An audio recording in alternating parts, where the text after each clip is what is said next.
Every family is dysfunctional to some degree. In truth, there isn't a perfect family. Now, I can't say this for sure, as I don't know every family.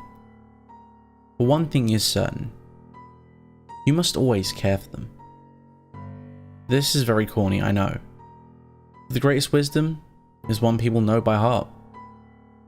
Sadly, I ignored it. The tragedy started on a Wednesday, 2 weeks ago, during my family's cleaning day. This bizarre ritual consists of cleaning the rooms on every Wednesday every week. You may ask why I think this is bizarre. The truth is, many of my family members have some compulsive tendencies, and this is one of the strongest in intensity. Everything is rearranged in every room and cleaned until no trace of dust can be found. Okay, so this is an exaggeration, but you get the point.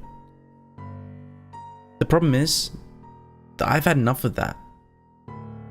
Yes, I'm a spoiled brat, but not in this case.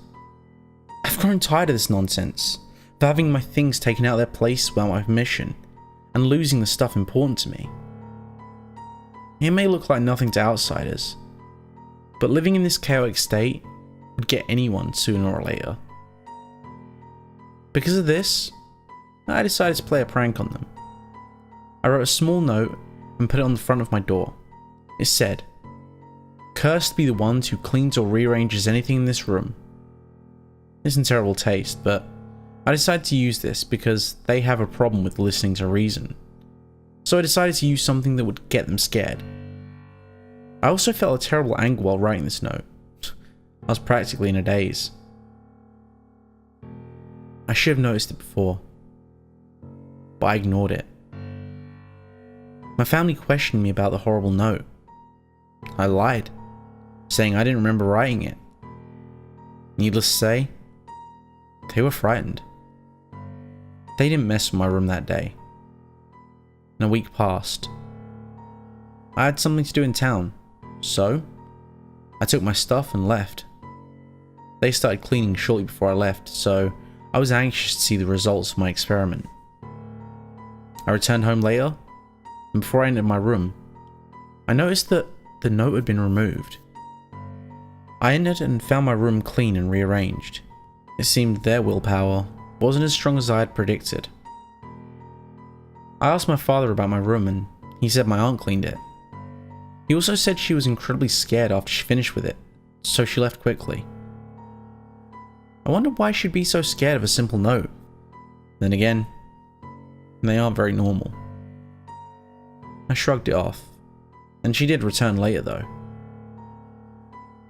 When night came, I quickly fell asleep and started to have disturbing dreams.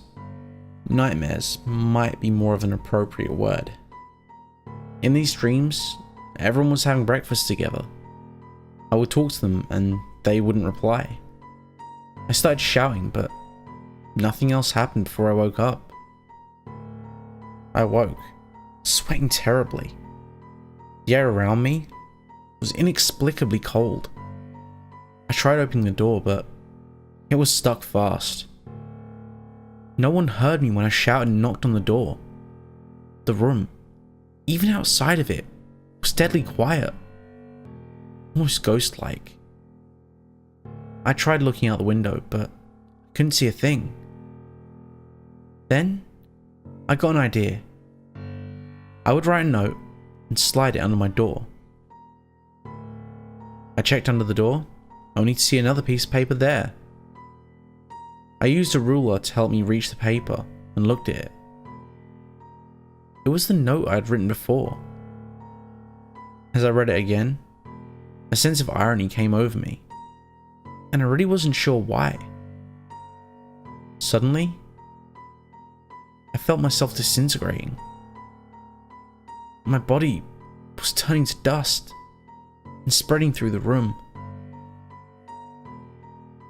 That was when I realized no one would come to clean the room again. Thank you for listening to the end.